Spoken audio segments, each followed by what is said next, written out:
It's my feel-good breakfast show.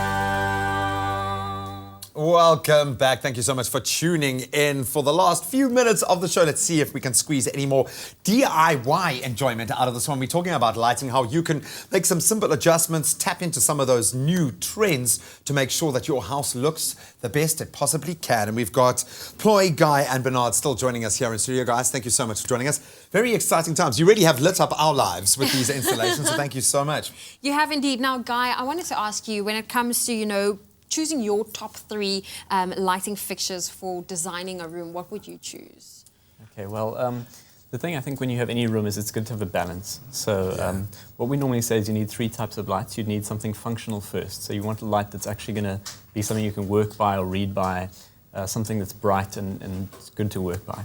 And then the second thing would be something that adds a bit of mood. And that's where we'd use something like the filament bulbs, where they just bring back some of the warmth. And so it's a softer light. Yeah, you get like a romance, and again, it takes that edge off that harsh functional light. And then the third thing that we'd say is that it's usually good to have an element which is sculptural, like a design element, like a desk lamp or a standing lamp, which it's a light source, but it's also an artwork in itself. I'm glad you said desk lamp and standing lamp, because then I think slightly different rules apply. And Bernard, maybe I can put this to you. What are the rules of thumb when it comes to the height? Because lighting is all about height. We know this in our industry. We look vastly different according to where the light stands. What are the rules when it comes to your floor lamps and your table lamps? Well, I think when we talk about floor lamps, it's critical that the height that the eventual lamp stands at, in other words, once the shade is positioned on it, is in such a way that when you're sitting down and reading below it, obviously you're not looking right up into the bulb. You can try and avoid that as much as possible.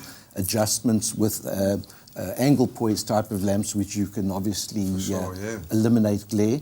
And I think when you talk about desk lamps as well, it's essential that obviously the light levels are such that you're actually lighting the desk and you're not lighting your face or lighting everything else but the areas where you actually need the light. It's functional, so it's got to be decorative, but at the same time, it's got to work for you. I love it. Basically, common sense, man. Common sense is what you're saying. Chloe, I wanted to ask you, when it comes to lighting, can the right lighting make a small room feel bigger or a big room feel smaller in any way? It is possible. Obviously, if you put one pendant light in a room, in a big room, obviously the room is going to look quite empty. You want to make it very balanced. Guy has a very interesting theory about the shadow as well. Yeah, so if you have a single light source, what happens is you get very sharp shadows and things look bigger. So if you have a small room and you want to make it look bigger, if you put one little light in, it'll make things look it'll make the room look empty and the room look bigger. If you have a bigger room and you want a little bit more cozy, if you put a chandelier or a cluster pendant with many lights, you get a diffused light with a soft shadow.